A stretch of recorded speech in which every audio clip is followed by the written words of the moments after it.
오늘은 전반부는 거듭남에 대해서 볼 것이고 후반부는 새 생명을 어떻게 주시는가를 우리가 살펴보면서 하나님의 은혜를 나누고자 합니다. 거듭남이라 또 이 중생이란 이 단어는 헬라어로 게네시아는 제네시스 우리 말하는 이 기원 이런 뜻이 있습니다. 팔린 게네시아 이것은 중생이란 단어를 우리 헬라어로 이렇게 쓰고 있습니다. 거듭남 중생 이것을 바로 헬라어 팔린 게네시아라는 이 단어를 쓰고 있는데 이 중생이란 단어는 신약 성경에 딱 2번 나와요. 2번 나오는데 이 2번의 의미가 상당히 우리 새 생명과 연관이 아주 깊습니다. 첫 번째는 우리가 읽었던 마태복음 19장 28절 한 번 더 읽어보도록 하겠습니다. 마태복음 19장 28절 말씀 같이 한번 읽겠습니다. 예수께서 이르시되 내가 진실로 너희에게 이르노니 세상이 새롭게 되어 인자가 자기 영광의 보좌에 앉을 때에 나를 따르는 너희도 12보좌에 앉아 이스라엘 12지파를 심판하리라. 여기서 보면 예수님께서 세상이 새롭게 되어 인자가 자기 영광의 보좌에 앉을 때에 나를 따르는 너희도 12보좌에 앉아 이스라엘 12지파를 심판하리라.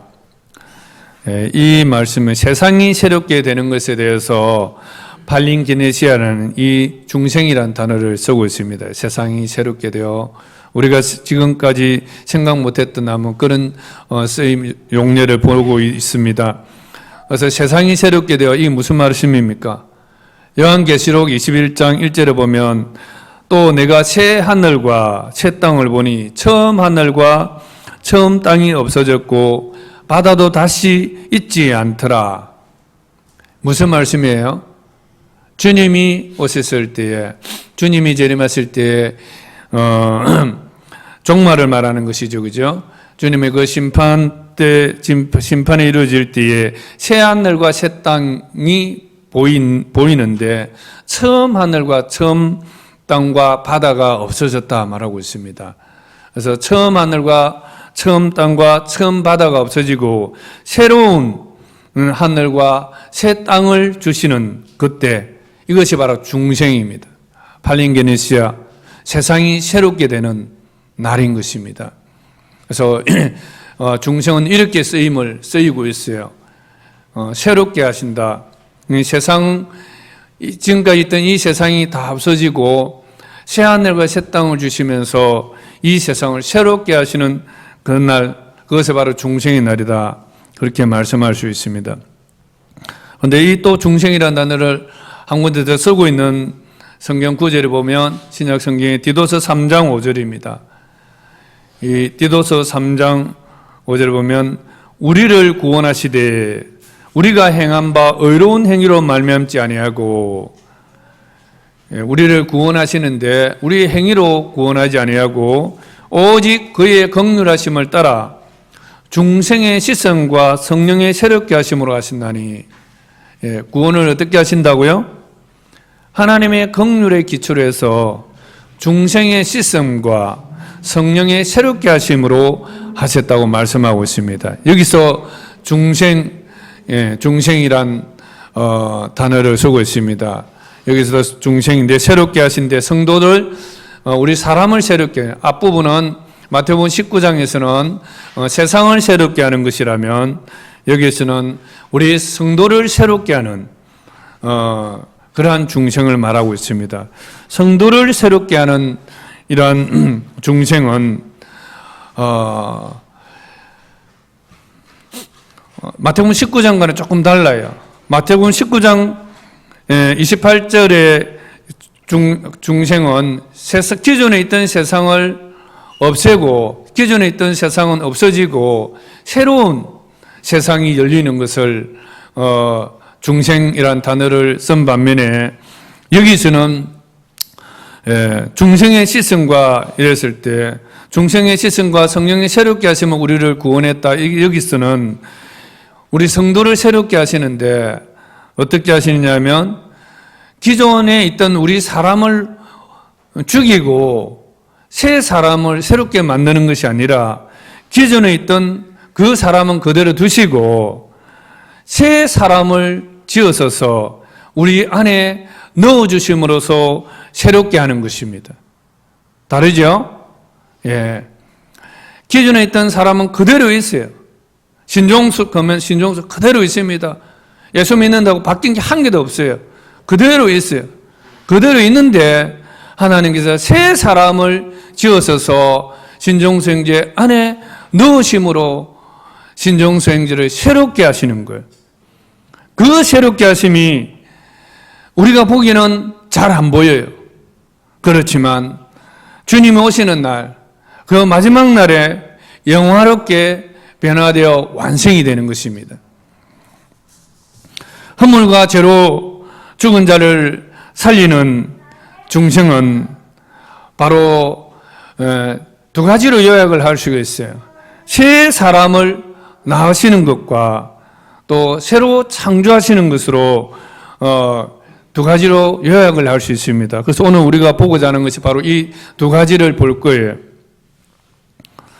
그래서 거듭남 중생이라는 것은 무엇인가? 하나님이 주신 새 생명이 무엇인가를 어떻게 우리에게 오는가를 우리가 보면 첫 번째로는 거듭남이라는 것은 위로부터 나는 것입니다. 위로부터. 우리가 이런 용어들을 좀 잘 알아야 구원의 깊이가 있는 거예요. 위로부터 나는 거예요. 요한복음 3장 3절에 보면 예수께서 대답하여 가라사대 진실로 진실로 너희에게 이르노니 사람이 거듭나지 아니하면 하나님 나라를 볼 수 없느니라. 사람이 거듭나지 않으면 하나님 나라를 볼 수 없느니라. 7절에 보면 요한복음 3장 7절에 보면 내가 너에게 거듭나야 하겠다는 말을 놀랍게 여기지 말라.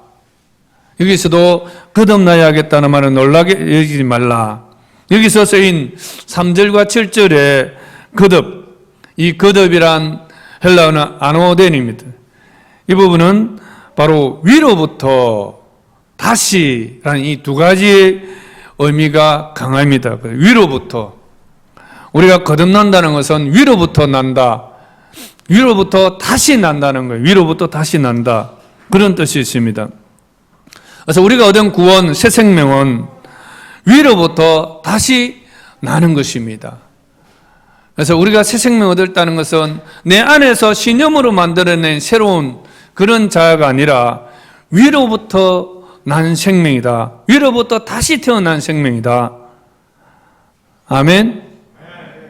예, 위로부터 다시 태어난 생명이다. 이것을 누가 하십니까? 누가 주십니까? 하나님이 하십니다. 위로부터 다시 낳으신 생명입니다. 누가 낳으십니까? 하나님께서 낳으십니다. 요한 1서 3장 9절에 보면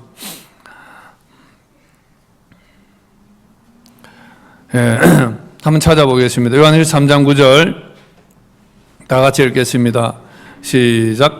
하나님께로부터 난 자마다 죄를 짓지 아니하나니 이는 하나님의 씨가 그의 속에 거함이요 그도 범죄하지 못하는 것은 하나님께로부터 났습니다. 아멘. 하나님께로부터 났다는 거예요. 하나님께로부터 났다. 예. 이 새 생명은 하나님께서 낳으신 생명입니다. 요한 1서 5장 1절에도 보면 같이 한번 읽겠습니다. 시작. 예수께서 그리스도이심을 믿는 자마다 하나님께로부터 난 자니 또한 낳으신 이를 사랑하는 자마다 그에게서 난 자를 사랑하느니라. 우리가 하나님을 사랑할 수 있는 것도 우리 안에 하나님으로부터 난 새 생명이 있기 때문에 하나님을 사랑할 수 있는 것입니다. 이게 기적이잖아요. 그냥 하나님 사랑하라면 절대로 못해요. 우리 안에 하나님께로부터 난 하나님께서 낳으신 생명이 있으니까 우리 영혼을 낳으신 그 하나님의 생명이 내 안에 있기 때문에 당연히 나를 낳으신 그 하나님을 사랑하게 되는 것입니다. 여러분, 하나님 사랑하는 것이 축복인 줄 믿으시기를 바랍니다.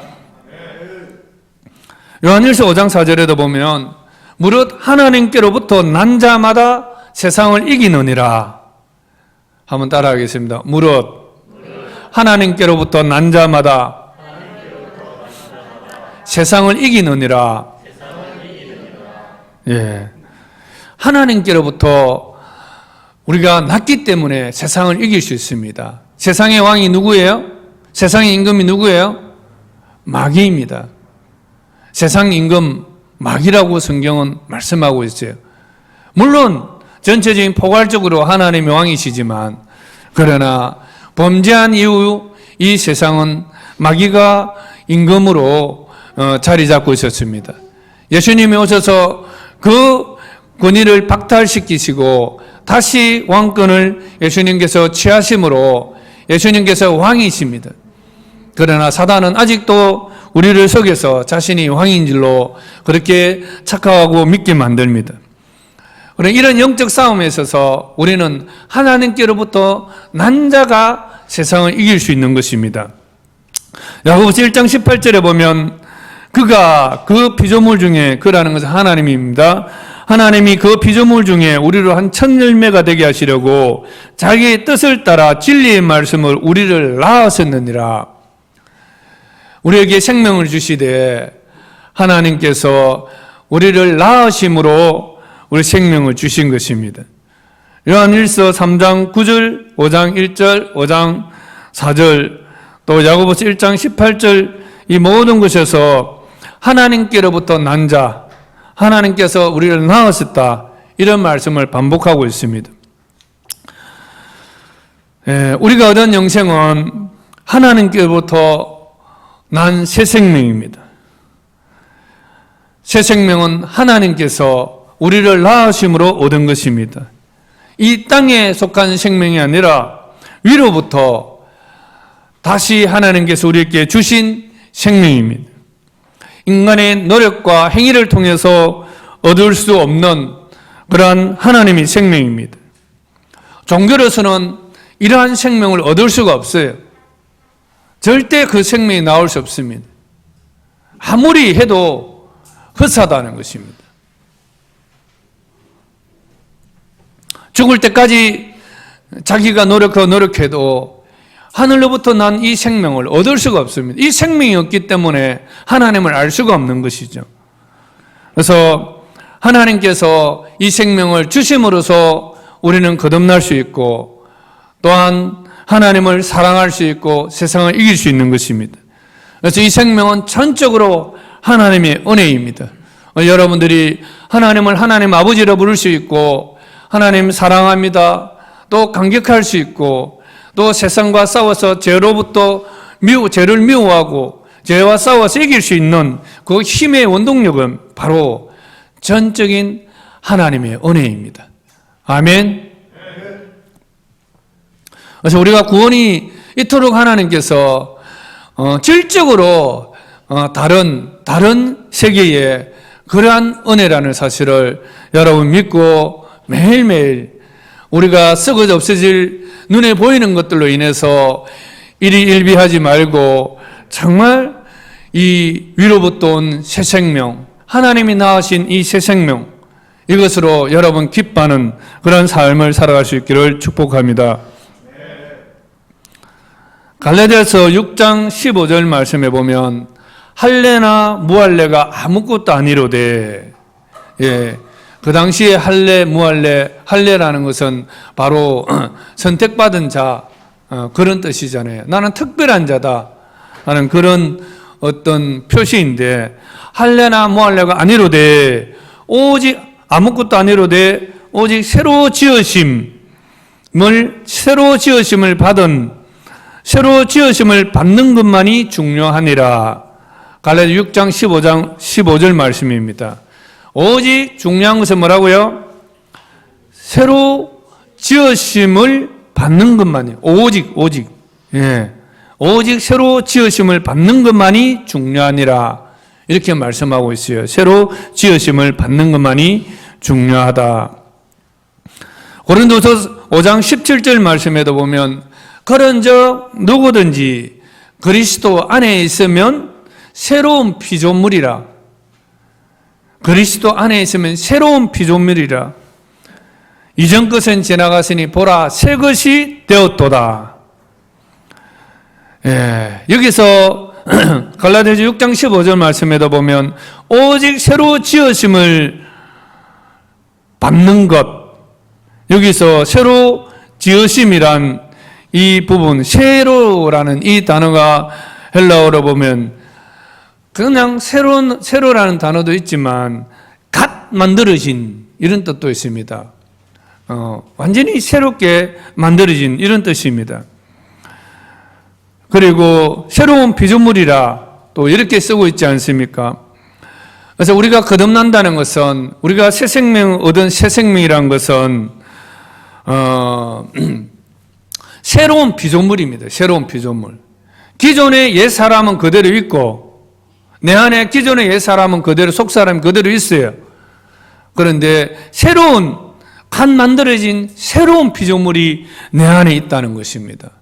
그래서 이것을 성경은 새로 지으십니다. 창조로 말을 하고 있지 않습니까? 새로운 피조물 새 것이 되었다. 새로 지으셨다고 말하고 있습니다. 누가 지으십니까? 하나님이 지으십니다. 하나님께서 새로운 피조물을, 내 안에 새로운 새 사람을 지으셔서, 아담과 하와를 하나님이 지으셔서 처음에 이 땅에 두신 것처럼 하나님이 새로운 피조물을 내 안에 새로 지으셔서 집어넣어 주신다는 것이에요. 그러면 내 안에는 어떻습니까? 옛 사람도 있고 새 사람도 있는 거예요. 이것이 만물을 새롭게 하시는 것과 다른 중생입니다. 그래서 내 안에는 내가 새 사람이 내 안에 지어졌다 해서 완전히 옛 사람이 없어지는 것이 아니라 그대로 공존을 하는 거예요. 이 말씀이 로마서 7장에 나오고 있는 말씀입니다. 옛 사람과 새 사람이 공존하고 있어서 서로 싸우는 거예요. 마음으로는 하나님의 법을 따라가기를 원하지만 실제로는 어떻게 합니까? 죄의 법을 따라가는 내 안에 두 개가 존재한다는 것을 보고서 사도 바울이 오라 나는 공부한 자로다, 그런 고백을 하고 있는 겁니다. 그래서 우리가 이 사실을 잘 알아야 돼요. 너무 중요합니다. 우리가 거듭 구원받은 새 생명이 내 안에 있지만 옛날에 옛 생명, 그거는 옛 사람 그대로 내 안에 있는 거예요. 그러니까 항상 내 안에 어떨 때는 하나님의 성령 충만할 때는 하나님의 말씀대로 믿음으로 뭔가 다 할 것처럼 나가다가도 어떨 때는 이것이 더 강하면 어떻게 됩니까? 옛 사람의 모습이 그대로 나타나는 거예요. 그래서 하나님은 우리에게 옛 사람, 옛 성격을 각자 고유하게 주셨어요. 그래서 하나님을 믿어도 다 달라요. 전부 다. 제가 다르고 여러분 각각이 다 다릅니다. 성격도 다 각각 달라요. 그래서 예수님 믿는 데에서 성격이 바뀌는 게 아니에요. 지 성격 지가 죽을 때까지 가지고 갑니다.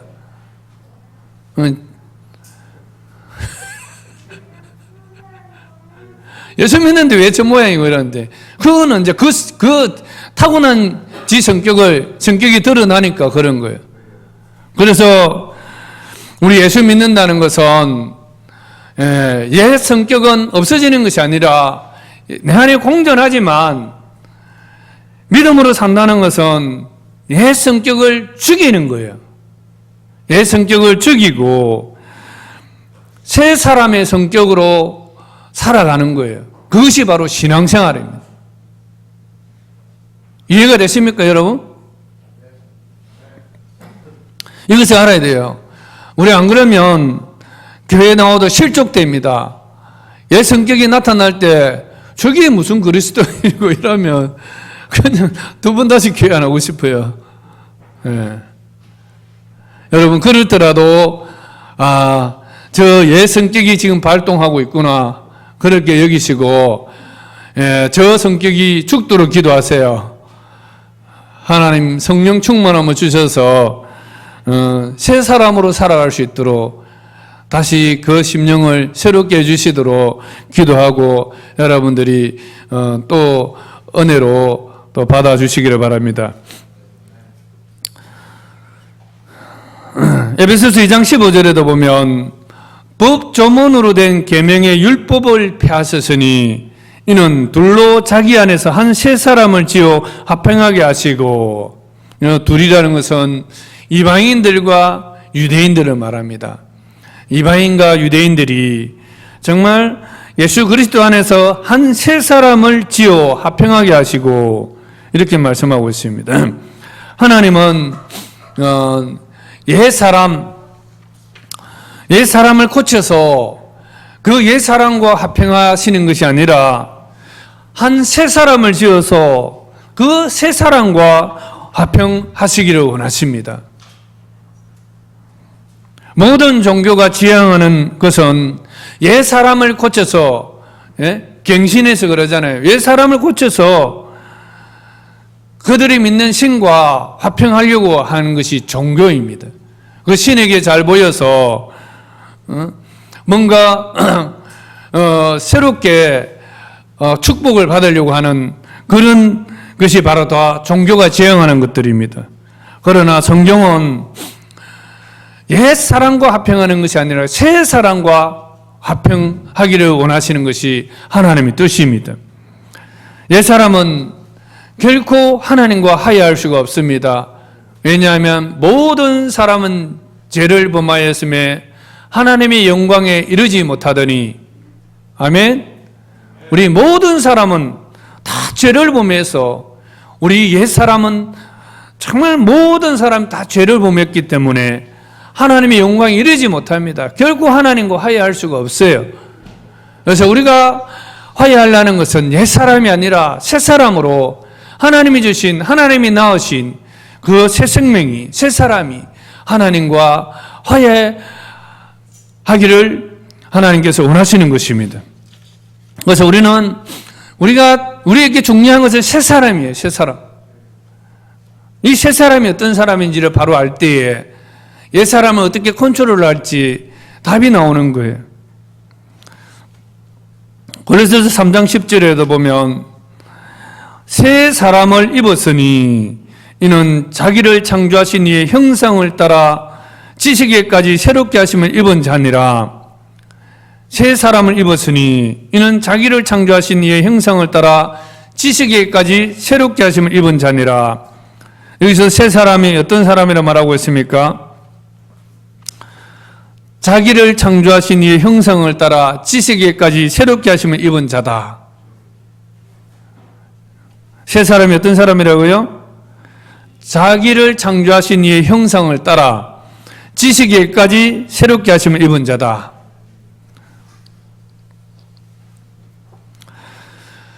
그래서 우리가 신앙생활이라는 것은 바로 자기를 그럴듯한 사람으로 개조해서 업그레이드해 가는 것이 아니라 신앙생활은 옛 사람, 옛 성격을 벗어버리는 것입니다. 그리고 자기를 창조하신 이의 형상에 따라 지식에까지 새롭게 하심을 입은 새 사람을 입는 것입니다. 옛 것은 벗어버리고 새 것을 입는 것입니다. 여러분 새 옷 사면 예전에 있던 그 위에 걸쳐 입는 사람도 있습니까? 없지요. 새 옷을 입으려면 옛날 옷은 벗어버려야 되는 것입니다. 이것이 바로 신앙생활이라는 것입니다.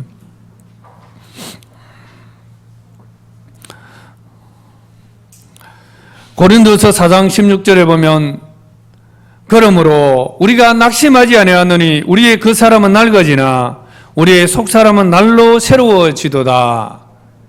우리의 그 사람, 물론 이것은 육체일 수도 있습니다. 그러나 또 옛 사람도 그 사람로 표현을 할 수 있을 것 같아요. 그래서 우리의 육체와 우리의 옛 사람은 낡아지고 세잔해지지만 우리의 속 사람, 하나님 주신, 하나님이 낳으신, 하나님이 지으신 이 새 생명은 날로 새로워지는 것지도다. 이것이 신앙생활이라는 것입니다.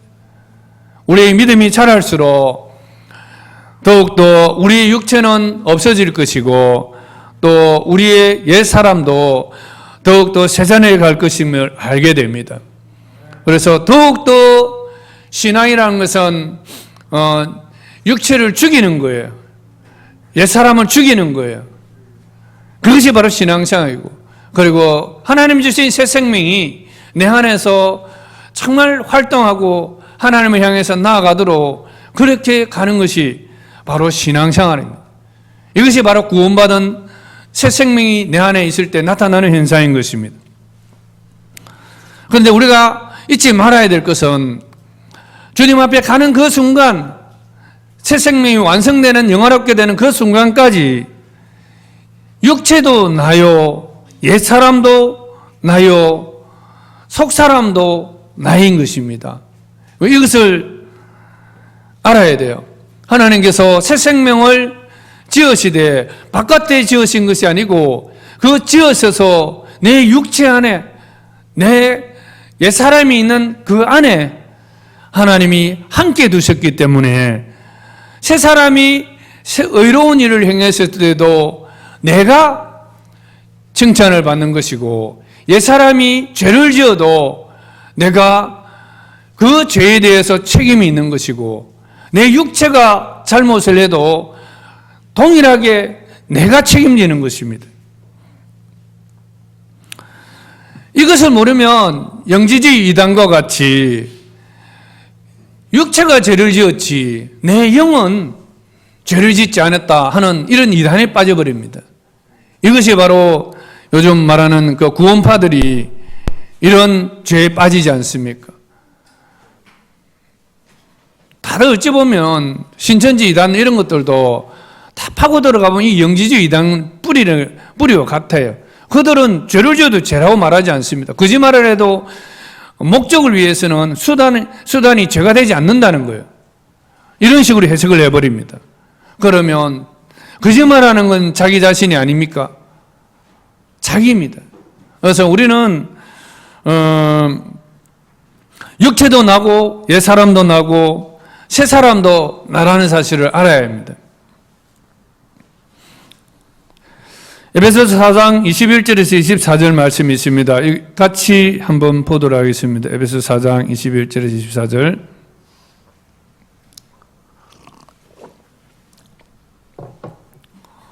같이 한번 읽겠습니다. 시작. 진리가 예수 안에 있는 것 같이 너희가 참으로 그에게서 듣고 또한 그 안에서 가르침을 받을진대 너희는 욕심을 따라 썩어져가는 구습을 따르는 옛사람을 벗어버리고 오직 너희의 심령이 새롭게 되어 하나님을 따라 의와 진리의 거룩함으로 지으심을 받은 새 사람을 입어라. 아멘. 옛 사람을 벗어버리고 새 사람을 입는 주체가 누구입니까? 예? 나입니다, 나. 하나님께서 우리 안에 새 생명을 지어서서 내 안에 넣어주신 것은 더 이상 옛 사람을 따르지 말고 옛 사람을 벗어버리고 새 사람을 입으라고 주신 것입니다. 그래서 우리의 성화, 그죠? 예, 중생은 거듭남이라는 것은 그냥 새 생명 태어나는 것만, 태어나는 그 단계에 머무는 것이 아니고 계속적으로 성장해 가는 거예요. 그래서 벗어버리고 다시 입는 이러한 성화의 과정의 책임은 바로 나의 역할이라는 것을 말씀하고 있습니다. 그래서 죄와 싸우되 피 흘리기까지 싸워야 하는 것입니다. 그 싸움의 주체는 바로 나입니다. 내가 죄와 싸워요. 시험이 오면 피해야 됩니다. 그죠? 시험이 오면 그 자리를 피해서 죄가 없는 곳으로 도망가야 되고, 정말 피할 수 없는 막다른 골목이기 때문에 어떻게 해야 됩니까? 싸워서 이겨야죠. 죽기 살기로 싸워서 이겨야 됩니다. 예, 그것만이 우리가 새 사람을 주신 하나님의 구원의 목적인 것입니다. 하나님께서 옛사람과 새사람을 동시에 우리 안에 거하게 하신 이유가 바로 여기에 있는 것입니다. 그런데 우리 많은 사람들은 여기서 머물러 버려요. 우리는 그래서 날마다 심령이 새롭게 되어서 정말 새 사람으로 변화의 과정들을 거쳐가야 하는 것이죠. 이 생명, 하나님이 나와서 하나님께서 우리에게 주신 이 생명은 예수 그리스도의 십자가의 그 죄사함으로 말미암아 우리에게 길이 열린 것이고, 또 그것을 믿을 때에 성령으로 말미암아 우리에게 주어진 것이죠. 그런데 이 생명은 아담도 이렇게 되기를 원했었지만 아담도 이 생명을 갖지 못했어요. 실패함으로 죄 가운데 빠져버렸죠. 그러나 이 생명은 하나님께서 우리에게 주신 생명입니다. 은혜로 예수님의 그 십자가의 피 흘리심으로 말미암아 우리가 죽어야 될 그 생명 대신 죽게 하시고 우리에게는 새 생명을 낳아서 지어서 우리에게 주신 것입니다. 그래서 이 얼마나 큰 은혜입니까? 날마다 이 주신 이 생명 여러분들 감사하며 감격하며 살아가시기를 바랍니다. 근데 구체적으로 그러면 이 생명을 하나님께서 어떻게 우리에게 주시는가? 요한일서 3장 9절에 보니까 이런 말씀이 있습니다. 하나님께로서 난 자마다 죄를 짓지 아니하나니 이는 하나님이 씨가 그 속에 거함이요 그도 범죄하지 못하는 것은 하나님께로부터 났습니다.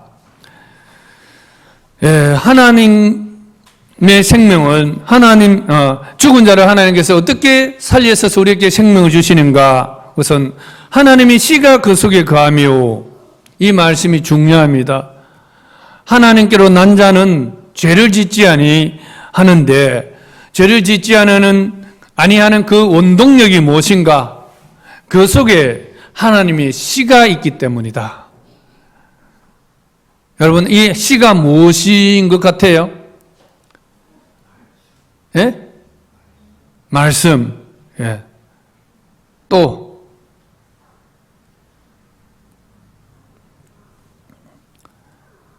지금까지 우리가 봤잖아요. 바로 하나님의 생명입니다. 하나님의 생명. 예, 말씀도 맞습니다. 말씀은 그 다음에 제가 설명을 드릴게요. 하나님의 생명이에요. 그래서 지금은 돌아가셨는데 김홍전 목사님은 이 중생에 대해서 이렇게 말씀하고 있어요.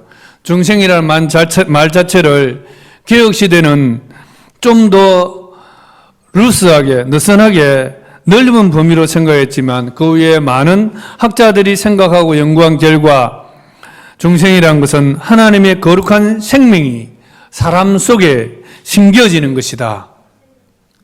중생이 뭐라고요? 하나님의 거룩한 생명이 사람 속에 심겨지는 것이다. 이것도 씨로 이렇게 보고 있지요. 그죠? 심겨진 생명이 나와서 바깥으로 나타날 때에는 신생이라고 새로 나는 것이 되고, 새로 난 이 생명이 한 걸음 하나님의 방향을 향해서 내디뎌서 나가는 것이 중생이라는 것이다. 요거는 신생과 중생을 좀 구분을 했어요. 큰 범위에서는 중생입니다. 그죠? 그 다음에 이제 내딛는 그 행보의 상태는 신학상 성화라는 말로 설명한 것이다. 그런 까닭에 아무것도 내딛지 않고 가만히 있는 것을 중생이라고 하는 게 아니라 벌써 그 생명이 하나님께로부터 온 생명이니까 하나님을 향해서 늘 움직이고 나가는 것이다.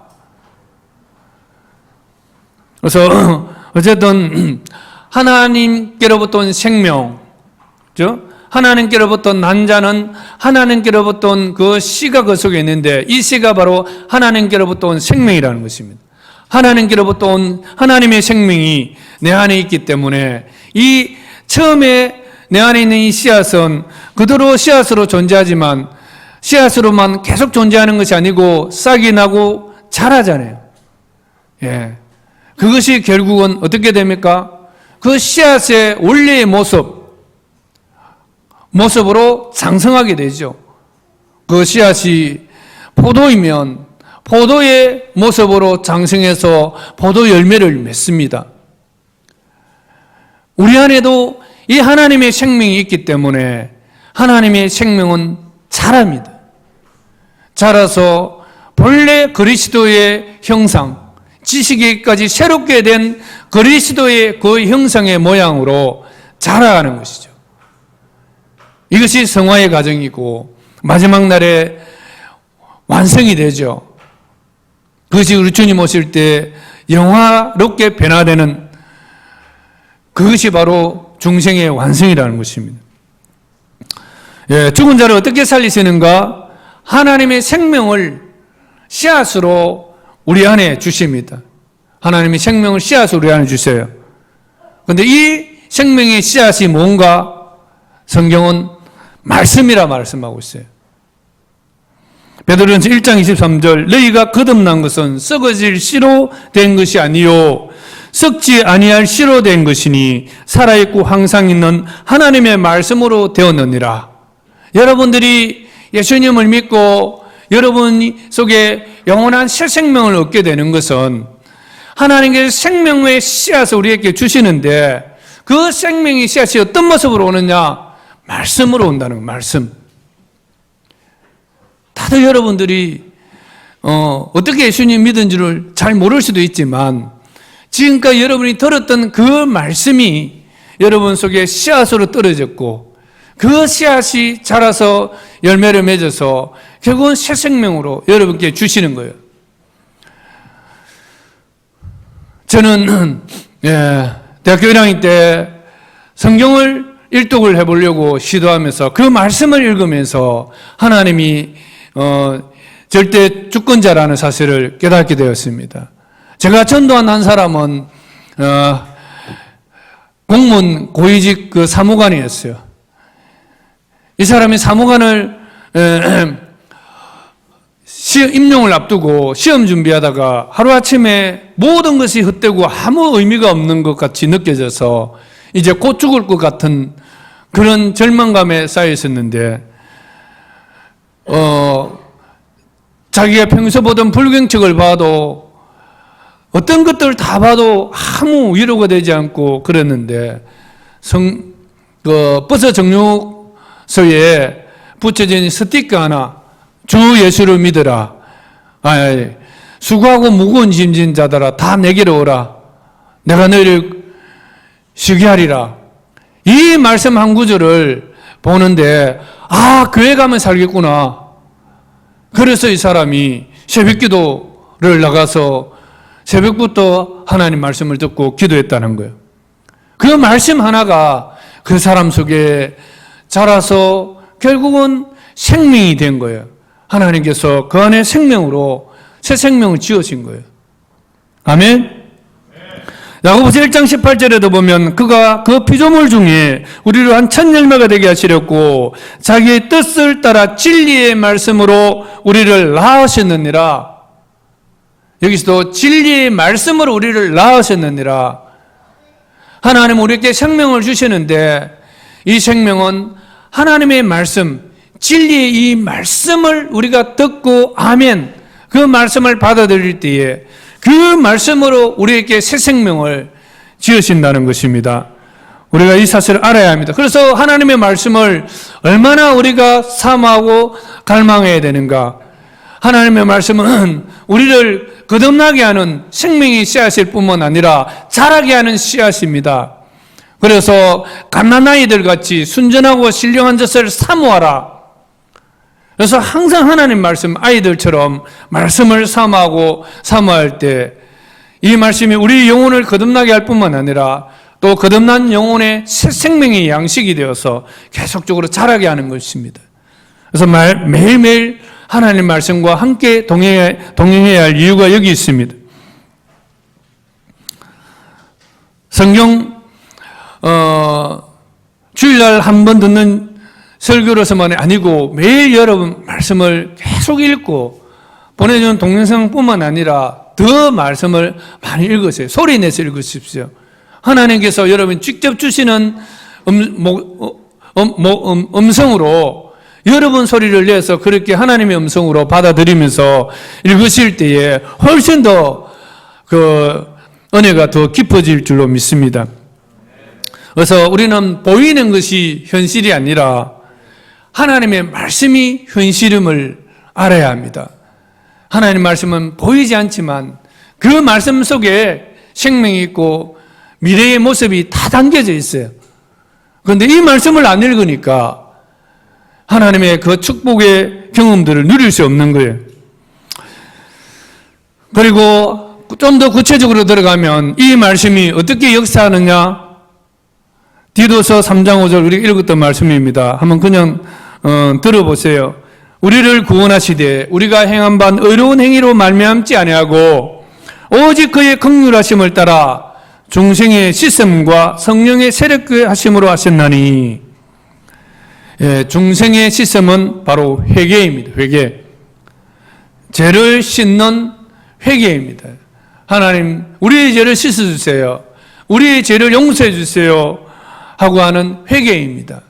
그래서 하나님 우리에게 생명을 주실 때 어떻게 주신다고요? 우리가 회개할 때 죄 씻음으로 하나님께서 우리에게 새 생명을 주십니다. 하나님의 말씀이 내게 다가와서 내가 죄인이라고 말씀할 때 우리는 포도나무요, 주님은 포도나무요, 우리는 그의 가지라. 그를 떠나서는 아무 열매도 맺을 수 없다. 이 말씀과 같이 하나님을 떠난 것이 죄요.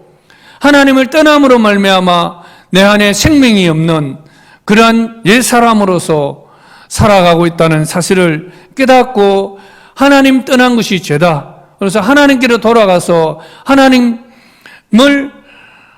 나의 왕으로 모시고 내 삶의 주인으로 모시고 살아가는 이 삶이 바로 생명이라는 사실을 우리가 받아들이고 또 하나님 없이 살았던 삶들에 대해서 회개해야 합니다. 그것은 한 번의 회개만으로 끝나는 것이 아니고 예수님은 믿는 회개도 있지만 죄씻음 받는 구원받는 회개도 있지만 계속적으로 우리는 실제로 삶을 살아갈 때 옛사람과 새사람이 부딪힙니다. 이 속에서 또 하나님 주신 새 생명을 따라서 살아야 되는데 옛것을 버리고 새 사람을 입음으로 새 생명이 살도록 해야 되는데 또 옛것을 따라서 삶으로 또 하나님 없이 살려고 했던 이 죄들은 늘 우리 속에 있습니다.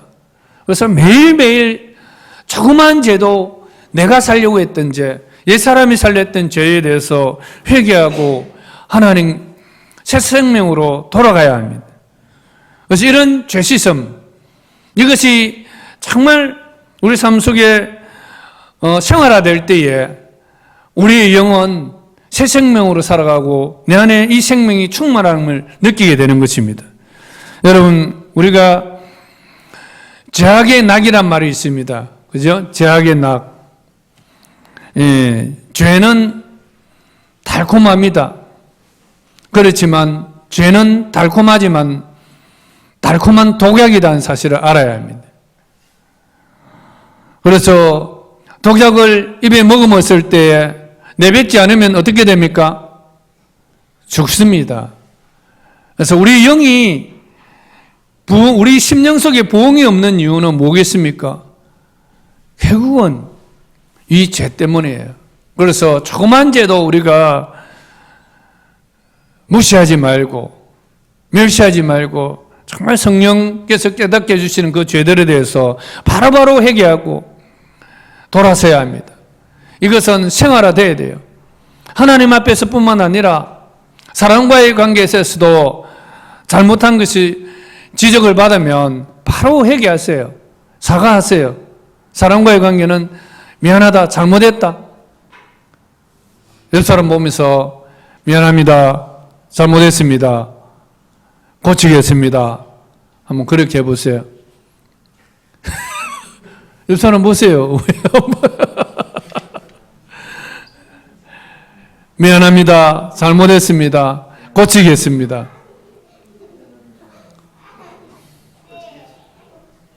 예, 이걸 잘해야 돼요. 그게 바로 사람과의 관계도 화해가 이루어집니다. 그게 생명의 관계가 이어집니다. 잘못했는데도 끝까지 내 잘못했다 안 했나? 근데 왜 또 다시 말하노? 이렇게 말하면 절대 이게 안 됩니다. 잘못된 건 잘못된 거예요. 토가 필요 없어요. 다시 고쳐질 때까지 그것은 내가 노력하고 내가 새 사람을 입어야 할 영역입니다. 그리고 이 모든 과정들을 다 총괄해서 역사하시는 분이 성령님이십니다. 그래서 성령은 어떤 분으로 소개하고 있습니까? 로마서 8장에 보면 생명의 성령의 법이다. 그래서 성령님이 우리에게 생명을 주십니다. 성령께서 말씀을 우리 가운데 심으시고 또 그 말씀이 우리로 하여금 회개하게 하시고 그 말씀이 생명이 되어 구원을 얻게 하는 이 모든 과정들 속에 성령님께서 인도하십니다.